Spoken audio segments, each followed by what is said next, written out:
हदीस में ये लिखा हुआ है कि हर मुसलमान का ये फर्ज है कि आपको अपने बच्चों को अच्छा नाम देना है, अपने बच्चों की अच्छी तालीम और तरबियत करनी है।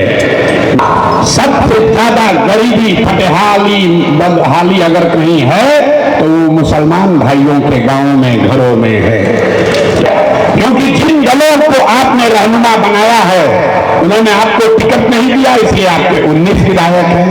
आप 20 करोड़ की आबादी वाले मुसलमान इस देश में अपने आप को अल्पसंख्यक बता रहे हैं, अपने आप को मुसलमान भी नहीं कह रहे हैं। ये डर का आलम है। और यही फर्क है जनसुराज में और ओवैसी साहब में, क्योंकि यहाँ ओवैसी साहब के मानने वाले भी बहुत लोग हैं। ओवैसी साहब मेरे मित्र भी हैं। ओवैसी साहब और हमारे कहने में क्या फर्क है? हम भी ये कह रहे हैं कि नहीं, 20 करोड़ मुसलमानों की रहनुमाई हर हालत में मुसलमान समाज का व्यक्ति ही करना चाहिए। ओवैसी साहब भी यही कह रहे हैं, लेकिन फर्क ये है कि जनसुराज प्रशांत किशोर ये कह रहे हैं कि मुसलमानों को अपने बीच से अपनी रहनुमाई करने के लिए लीडर खड़ा करना चाहिए, लेकिन उन हिंदुओं के साथ मिलकर करना चाहिए जो विचारधारा के आधार पर आपके साथ लड़ने को, चलने को तैयार है। ओवैसी साहब कह रहे हैं कि मुसलमान अकेले अपनी लड़ाई लड़े, जनसुराज कह रहा है कि मुसलमान उन हिंदुओं के साथ मिलकर लड़े जो विचारधारा के आधार पर आपके साथ लड़ने को, चलने को तैयार है। इस्लाम में आपके पैगंबर साहब ने कहा कि जिस कौम को अपने रहनुमाओं की समझ न हो उसके ऊपर जालिम हुक्मरानों को मुसल्लत कर दिया जाता है। तो अगर आज का हुक्मरान जालिम है, अगर आज दिल्ली में बैठे हुए, देश में बैठे हुए, राज्य में, पंचायत में बैठे हुए हुक्मरान जालिम हैं, तो भैया बात तो पैगंबर साहब ने कही है, गलत नहीं हो सकती है।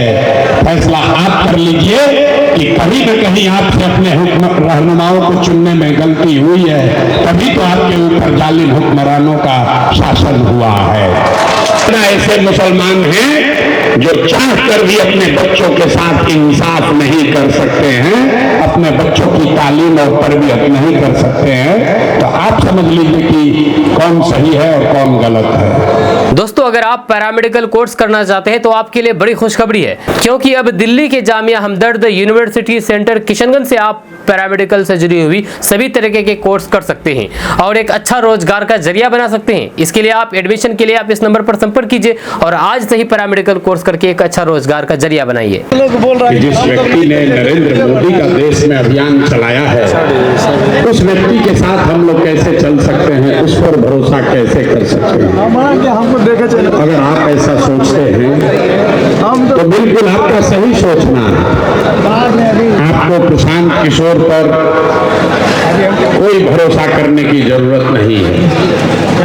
लेकिन अगर आप मेरे परिचय का ये हिस्सा जानते हैं कि 2014 में मैंने नरेंद्र मोदी के अभियान में कंधा लगाया है, तो आप में से कुछ लोग ये भी जानते होंगे कि 2014 के बाद 2021 तक इस देश में जहां कहीं भी भाजपा और नरेंद्र मोदी हारे हैं, हराने वाला दल और नेता कोई भी हो, उनके पीछे भी इसी प्रशांत किशोर ने कंधा लगाया है।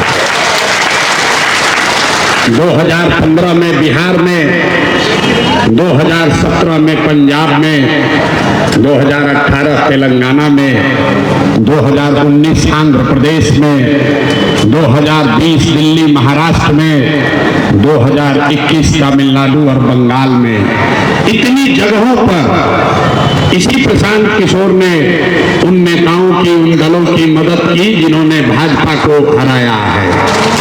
तो मेरे भाई, अगर आप परिचय मेरा जानते हैं तो पूरा परिचय जानिए। हम यहाँ आए हैं, हमारे पार्टी के माननीय अध्यक्ष उदय जी ने आपको एक वीडियो दिखाया।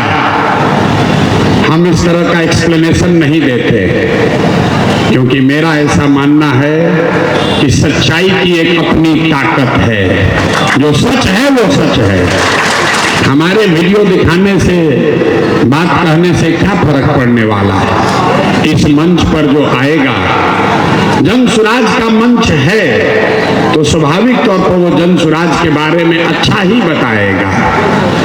आपको ये बताएगा, जैसा उदय जी बता रहे थे कि कांग्रेस वालों ने आपके साथ क्या गलती किया, राजद ने क्या गलती किया, भाजपा ने आपके साथ क्या गुनाह किया, जदयू ने कैसे आपको ठगा। मीम अच्छा है कि बुरा है, हम इन विवाद में नहीं पड़ते। हम अभी आपको इस्लाम के नजरिए से बता देते हैं कि ये लोग सही हैं कि गलत है। मेरे भाई, इस्लाम में आपके पैगंबर साहब ने कहा कि जिस कौम को अपने रहनुमाओं की समझ न हो, उसके ऊपर जालिम हुक्मरानों को मुसल्लत कर दिया जाता है। तो अगर आज का हुक्मरान जालिम है, अगर आज दिल्ली में बैठे हुए, देश में बैठे हुए, राज्य में, पंचायत में बैठे हुए हुक्मरान जालिम हैं, तो भैया बात तो पैगंबर साहब ने कही है, गलत नहीं हो सकती है। फैसला आप कर लीजिए कि कहीं न कहीं आपसे अपने रहनुमाओं को चुनने में गलती हुई है, तभी तो आपके ऊपर जालिम हुक्मरानों का शासन हुआ है। हम क्यों कहें कि कांग्रेस खराब है कि राजद खराब है? ये तो बात इस्लाम में पैगंबर साहब ने रास्ता आपको बताया हुआ है, हमको बताने की जरूरत नहीं है। जब आपको पैगंबर साहब की बात नहीं समझ में आ रही है, तो प्रशांत किशोर की क्या बिसात है, हमारी क्या बिसात है? मेरे भाई, आपके साथ इंसाफ हुआ कि नहीं, इसको जांचना है तो प्रशांत किशोर की तकरीर नहीं सुननी है। आपके हदीस में लिखा गया है कि हर मुसलमान का ये फर्ज है, अपने बच्चों के साथ आपको इंसाफ करना है। हदीस सही मुस्लिम, सही बुखारी में ये लिखा हुआ है। आप तो सब दानेश्वर लोग बैठे, हदीस में ये लिखा हुआ है कि हर मुसलमान का ये फर्ज है कि आपको अपने बच्चों को अच्छा नाम देना है, अपने बच्चों की अच्छी तालीम और तरबियत करनी है। मेरे भाई, आप यहाँ रहते हैं, दिल पर हाथ रखकर बोलिए, आज बिहार में आधे से ज्यादा ऐसे मुसलमान हैं जो चाहकर भी अपने बच्चों के साथ इंसाफ नहीं कर सकते हैं, अपने बच्चों की तालीम और तरबियत नहीं कर सकते हैं। तो आप समझ लीजिए कि कौन सही है और कौन गलत है। मुसलमानों की चिंता है कि बात तो सब आप ठीक कह रहे हैं, लेकिन आपके साथ कौन है, जन सुराज के साथ कौन है? मुसलमानों की सबसे बड़ी चिंता यह है कि तादाद किधर है, भाजपा को हराने वाली तादाद किधर है। ये गणना आप भी करते हैं। मेरे भाई, इस्लाम में तो आपको बताया गया कि तादाद की चिंता मत करो, हक के साथ खड़ा होइए। ये हम थोड़े ना बता रहे हैं। अगर इस्लाम को मानने वाले लोग 1 मिनट का समय लगाएं, इस्लाम को बनाने वाले लोग अगर उन्होंने तादाद की चिंता की होती तो इस्लाम तो शुरू ही नहीं होगा। जिस दिन ये कौम, ये दीन शुरू हुआ, उस दिन तो 2 ही लोग इस्लाम को बनाने वाले थे, तादाद तो इसके खिलाफ में थी। लेकिन आप देखिए, आपने हक की बात छोड़ दी, तादाद की चिंता करने लगे। तो आपका दुर्दशा नहीं होगा तो किसका दुर्दशा होगा? किसका दुर्दशा होगा? राजनीतिक तकरीरें सुनते सुनते आपका उम्र बीत गया। मेरे भाई, कोई किसी को वोट नहीं देता है। वोट देने की 3 वजह है।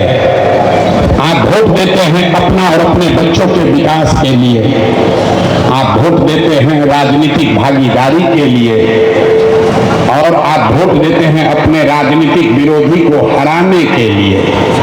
इन तीनों पैमानों पर आप पिछले 30-35 साल में जो आपने किया है उसको जरा जांच कर देखिए। इस राज्य में दलितों के बाद सबसे ज्यादा गरीबी, फटेहाली, बदहाली अगर कहीं है तो वो मुसलमान भाइयों के गांव में, घरों में है।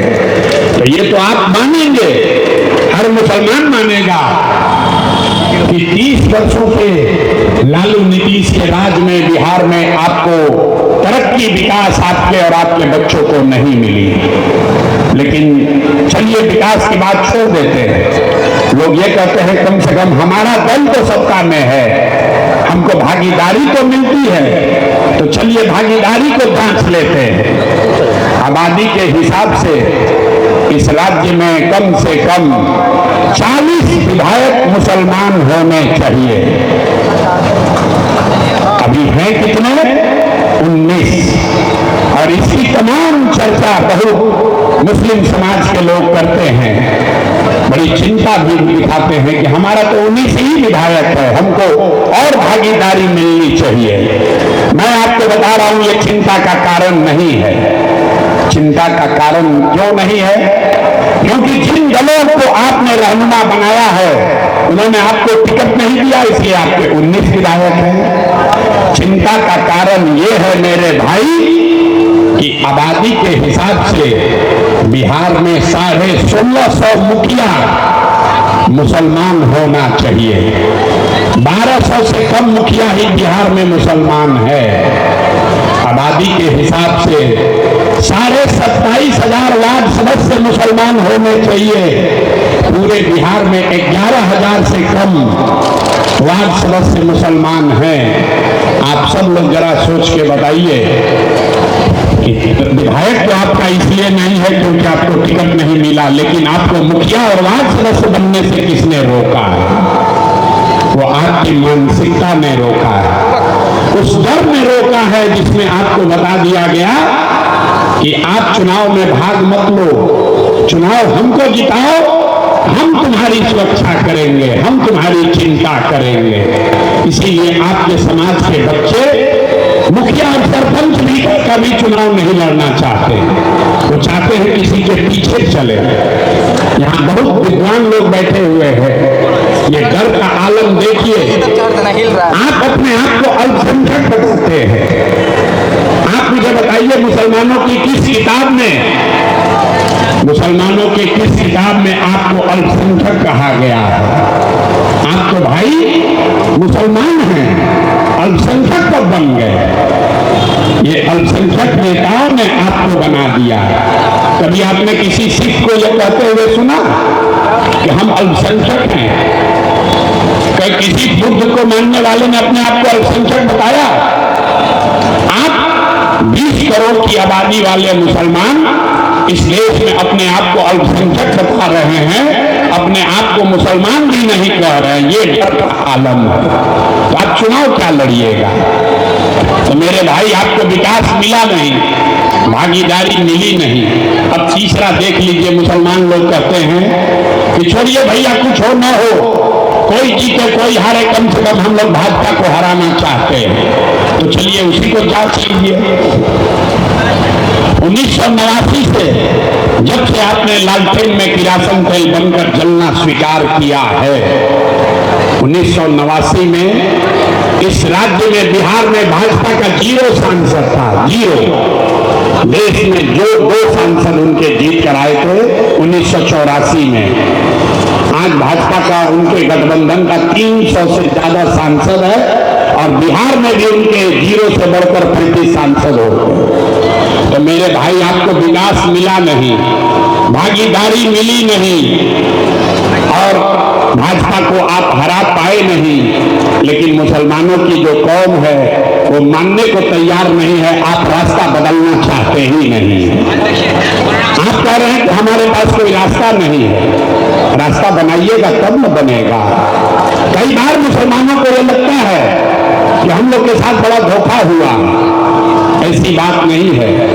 आपके पास 2014 में रास्ता आया था, 2014 में चलकर रास्ता आपके दरवाजे पर आया था। आज मैं नीतीश कुमार के विरोध में खड़ा हूं, लेकिन 2014 में नीतीश कुमार ने मुसलमानों के साथ कोई दगा नहीं किया था। यहां बैठा हुआ हर मुसलमान ये मानेगा कि 2005 से लेकर 2014 तक नीतीश कुमार ने मुसलमानों के साथ कोई दगा नहीं किया। आपके लिए कुछ अलग से अच्छा न किया हो तो कुछ बुरा भी नहीं किया था। ये वही नीतीश कुमार हैं जिन्होंने 2010 में नरेंद्र मोदी को बिहार में आने से रोक दिया था। ये वही नीतीश कुमार है जिसने 2012 में नरेंद्र मोदी जी को जब भाजपा ने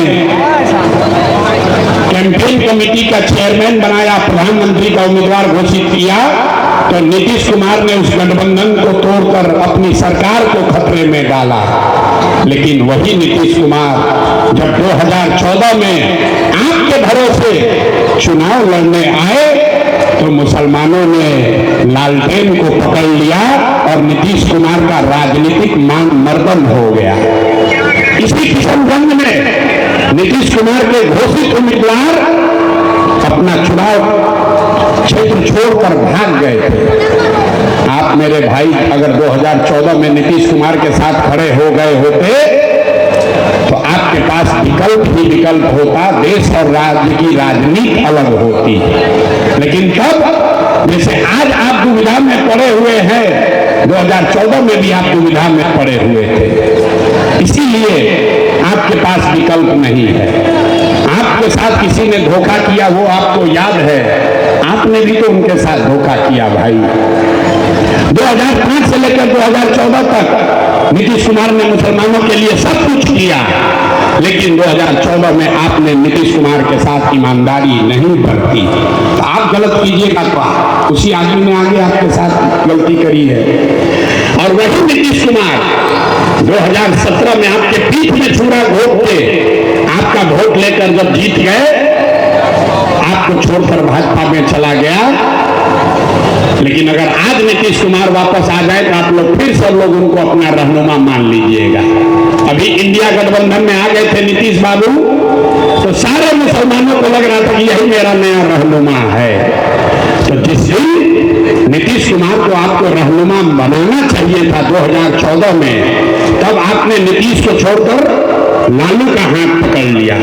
और जब नीतीश कुमार को रहनुमा नहीं मानना चाहिए था, तब 2019-20 में आप 2024 में नीतीश कुमार को रहनुमा समझ रहे थे। इसीलिए दोनों ओर से धोखा हुआ। मेरे भाई फिर वही बात रिपीट करेंगे, जिस कौम को अपने रहनुमाओं की समझ न होगी उसके ऊपर जालिम हुक्मरानों का शासन रहेगा ही रहेगा, कोई नहीं बचा सकता। हम आपके रहनुमा नहीं हैं, रहनुमा होने का दावा भी नहीं करते। हमने कहा कि भाई आप हमको वोट दीजिए या मत दीजिए, लेकिन हमारे साथ तो होइए। इसको जांचिए तो भाई, कम से कम आप जिस भाजपा को हराना चाहते हैं, आप अपने बच्चों के कीमत पर भी जिस भाजपा को हराना चाहते हैं, उस भाजपा की ताकत की समझ ही आपको नहीं है। मेरे भाई, भाजपा की ताकत क्या है? भाजपा की ताकत मोदी नहीं है, भाजपा की ताकत अमित शाह नहीं है, भाजपा की ताकत ऐसा संगठन नहीं है। भाजपा की ताकत है वो विचारधारा जिसको संघ कहते हैं, जो पिछले 50, 60, 100 सालों में 3 पीढ़ियों के खून पसीने से, उस विचारधारा के मानने वाले लोगों के खून पसीने से बनाई गई है। तो अगर उस विचारधारा आधारित व्यवस्था से लड़ना चाहते हैं तो आपको भी विचारधारा आधारित व्यवस्था ही बनानी पड़ेगी। लोहे को लोहा काटता है। अगर भाजपा की विचारधारा को हराना है तो एक ही उपाय है, गांधी की विचारधारा को फिर से खड़ा कीजिए, वरना कोई दूसरा रास्ता नहीं है। आप लोग 30 बरिस से MYPY किए जा रहे हैं। भाई MY कोई समीकरण है ही नहीं, समीकरण MY नहीं है, समीकरण YM है।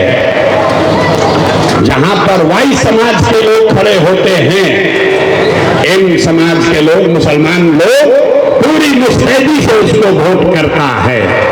और जैसे ही एक मुसलमान कोई खड़ा हुआ तो आधा से ज्यादा यादव समाज के लोग हिंदू बनकर भाजपा को वोट दे देते हैं। ये हम नहीं कह रहे, ये आपका अपना अनुभव भी होगा। कुछ लोगों को लगता है कि भैया यादव जी लोग हम लोग के साथ धोखा कर रहे हैं। हम आपको कह रहे हैं ऐसी बात नहीं है। अगर आप यादव को छोड़कर किसी दूसरे जाति वर्ग के साथ भी एक गठबंधन बना लीजिए, फॉरवर्ड के साथ, ओबीसी के साथ, दलित के साथ, ईबीसी के साथ, जिस किसी के साथ भी गठबंधन बनाइएगा यही होगा। क्यों होगा ये आप समझ लीजिए 2 मिनट में, और उसी से आपको आगे का रास्ता भी दिखेगा।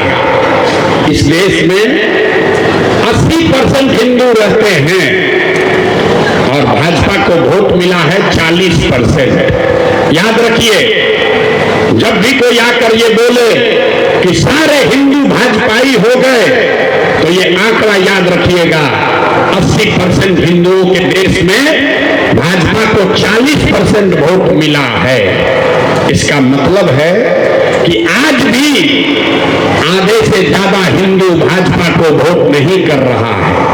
वो कौन हिंदू है मैं आपको बता रहा हूं। वो यादव, कुशवाहा, दलित नहीं है, वो ब्राह्मण, बनिया नहीं है। क्योंकि अगर जाति की बात होती तो बिहार में मोदी जी को वोट दिया किसने?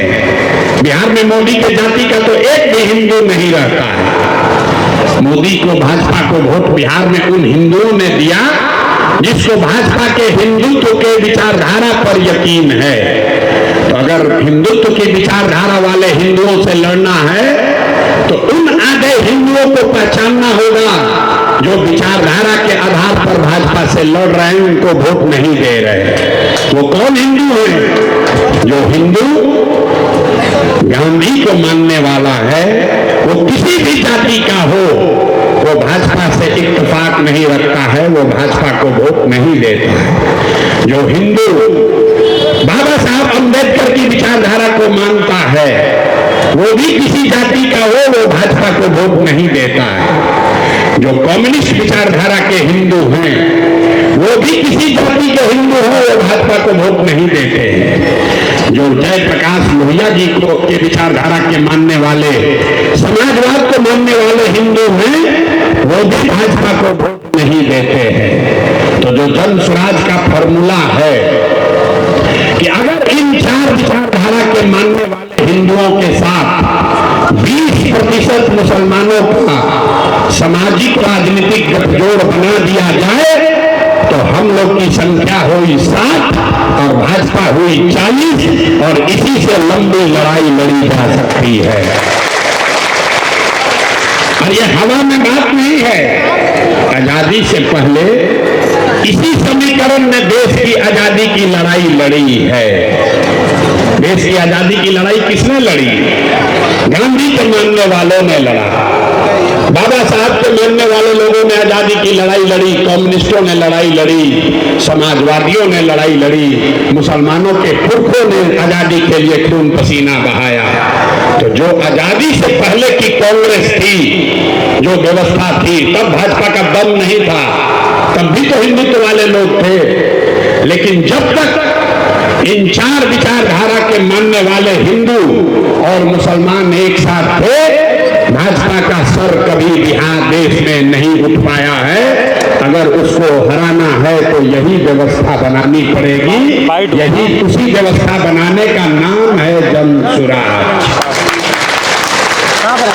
और यही फर्क है जन स्वराज में और ओवैसी साहब में, क्योंकि यहाँ ओवैसी साहब के मानने वाले भी बहुत लोग हैं। ओवैसी साहब मेरे मित्र भी हैं। ओवैसी साहब और हमारे कहने में क्या फर्क है? हम भी ये कह रहे हैं कि नहीं, 20 करोड़ मुसलमानों की रहनुमाई हर हालत में मुसलमान समाज का व्यक्ति ही करना चाहिए। ओवैसी साहब भी यही कह रहे हैं। लेकिन फर्क ये है कि जन स्वराज प्रशांत किशोर ये कह रहे हैं कि मुसलमानों को अपने बीच से अपनी रहनुमाई करने के लिए लीडर खड़ा करना चाहिए, लेकिन उन हिंदुओं के साथ मिलकर करना चाहिए जो विचारधारा के आधार पर आपके साथ लड़ने को चलने को तैयार है। ओवैसी साहब कह रहे हैं कि मुसलमान अकेले अपनी लड़ाई लड़े, जमशुराज कह रहा है कि मुसलमान उन हिंदुओं के साथ मिलकर लड़े जो विचारधारा के आधार पर आपके साथ लड़ने को चलने को तैयार है। अब आप तय कर लीजिए कि 20% मुसलमान अकेले जीत सकता है या 20% मुसलमान और आधे हिंदू जो विचारधारा के आधार पर आपके साथ रहे हैं, चले हैं, जिनके पुरखों ने आपके पुरखों के साथ मिलकर आजादी की लड़ाई लड़ी है, वो कॉम्बिनेशन अच्छा है कि ओवैसी का फॉर्मूला अच्छा है कि एमवाई अच्छा है। मेरे भाई तय आपको करना है। जीतेगा जमशुराज ही, जीतेगा जमशुराज ही। इसलिए नहीं कि हमको कोई अभिमान है, ऐसा नहीं है कि हम बहुत होशियार हैं, मुझे कोई अभिमान है। जीतेगा जमशुराज ही, क्योंकि पैगंबर साहब ने कहा, इस्लाम में बताया गया कि ईमानदारी से किया गया जद्दोजहद कभी बेकार नहीं जा सकता है। और पिछले 3 बरस में जितना पसीना प्रशांत किशोर ने बहाया है, इस राज्य की राजनीति को छोड़िए, देश में इतनी मेहनत किसी ने नहीं की है। तो अगर हमारे प्रयास में ईमानदारी है, सत्यता है और मैं जद्दोजहद कर रहा हूं, तो आज नहीं तो कल सफलता मिलनी ही मिलनी है। तय आपको करना है, तय मेरे भाई आपको करना है। अगर आज आप कंधा लगाओगे तो इतिहास लिखा जाएगा, मेरी लड़ाई थोड़ी आसान हो जाएगी। लेकिन अगर आप हमारा साथ नहीं देते हैं, लालटेन में किरासन तेल बनकर जलते रहिए, लेकिन चिंता मत कीजिए, जब जीतेंगे तो जीतने के बाद फिर से आपके पास आएंगे और आपको अपने साथ लेकर चलेंगे।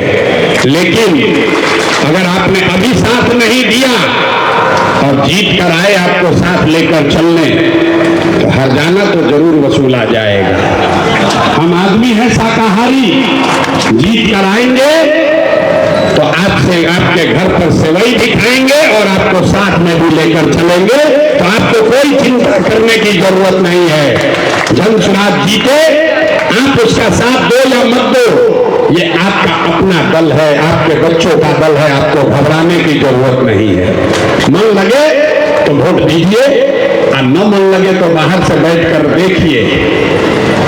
हम यहाँ पर इसी बिहार में जो भीड़ आप देख रहे हैं, लोगों ने कहा कि जमशुराज में कौन जाति का, इनके पास कौन जाति है? तो मेरे पास पूरा हिंदू समाज, आधा हिंदू समाज हमारे आप सभाओं में आइए, मैं आपको निमंत्रण दे रहा। आकर देखिए, वो मुसलमानों की सभा नहीं है, उसमें 10% से ज्यादा मुसलमान भाई नहीं आते, लेकिन जो भीड़ है, कल तक मुझे भाजपा का बी टीम कहने वाले लोग आज भाजपा वाले थर थर थर थर कांप रहे हैं। जैसे जैसे जमशुराज बढ़ रहा है, अब महागठबंधन वाले खुश हो रहे हैं। वो सोच रहे हैं कि मुसलमान तो हमारे साथ है ही, हिंदू सब चला गया जमशुराज में। लेकिन मेरा यकीन है कि चुनाव आते आते आपको भी दिखेगा कि जब भैया जीत रहा है जमशुराज, तो इसी के साथ आगे चलना है। अब लालटेन में किरासन तेल बनकर नहीं चलना है। क्यों? इसलिए नहीं कि हम सिर्फ बिहार की बात कर रहे हैं, जो आप में सलाहियत रखने वाले लोग हैं। आपको मालूम है जमशुराज की जीत सिर्फ किशनगंज और बिहार की जीत नहीं होगी। जब गांधी चंपारण आए, गांधी ने चंपारण में आंदोलन किया, उससे देश आजाद नहीं हुआ। चंपारण का आंदोलन हुआ 1917 में, देश को आजादी मिली 1947 में। लेकिन चंपारण के आंदोलन से गांधी ने देश को वो हथियार दिया, वो विश्वास दिया, जिससे लोगों को पता चला कि ये वो हथियार है जिससे अंग्रेजों को हराया जा सकता है। सत्याग्रह का हथियार मिला। तो जो काम जमशुराज बिहार में कर रहा है, यकीन जानिए, अगर बिहार में हम लोग जीत गए तो ये कहानी शुरू यहां से हो रही है रुकने वाली यहाँ नहीं है। पूरे देश का राजनीति का निडल बदल जाएगा, क्योंकि जो फॉर्मूला हम बता रहे हैं वो NY से 10 गुना ज्यादा ताकतवर है। अगर उस समीकरण में आपने कंधा लगा दिया तो जीत तो होगी ही होगी, देश में राजनीति की दिशा और दशा बदल जाएगी। अगर आप नहीं भी साथ दिए तो भी आधा हिंदू ही जन स्वराज को जिताने के लिए काफी है। आप अगर जुड़ेंगे तो हमारी लड़ाई आसान होगी। आप कंधा नहीं लगाएंगे तो भी हमको कोई शिकायत नहीं है। आपको अपनी बात रखनी तय आप कर लीजिए कि आपको लालटेन में किरासन तेल बनकर जलते रहना है या अपने और अपने बच्चों के लिए नई व्यवस्था बनाने के लिए कंधा लगाना है। जन स्वराज ही वो पौधा है मेरे भाई, इसको सींचिएगा तो यही बड़ा होकर आपको फल भी देगा और आपको सुरक्षा और छाया भी देगा, और यही आगे की लड़ाई भी लड़ेगा।